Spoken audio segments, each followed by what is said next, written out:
What's up, guys? My friend Tommy over here at the Spray Source sent me a custom color variety box for me to play with.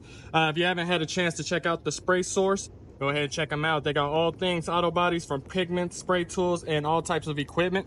Let's go ahead and bust this open and let's see what Tommy sent us. Tommy from the Spray Source went ahead and sent us 15 different color samples. They're all 4 ounces and they're all ready to spray, pre-reduced. Gotta go ahead and check them out if you haven't had a chance. If you have a custom project coming up or anything like that, they got all types of different custom colors, from Kentucky bourbon, champagne elegance, to buttercup, sundrop, hazmat, bonsai, and I'm not sure what type of blue, how to pronounce that, but blue. My next job with these is to go ahead and spray a couple of these out and see what they look like. And if you see a color that you like or you hear a name that you like, go ahead and drop a comment and I'll go ahead and try to spray that color out next. And if you haven't had a chance to check out the Spray Source for your custom project, go ahead and check them out.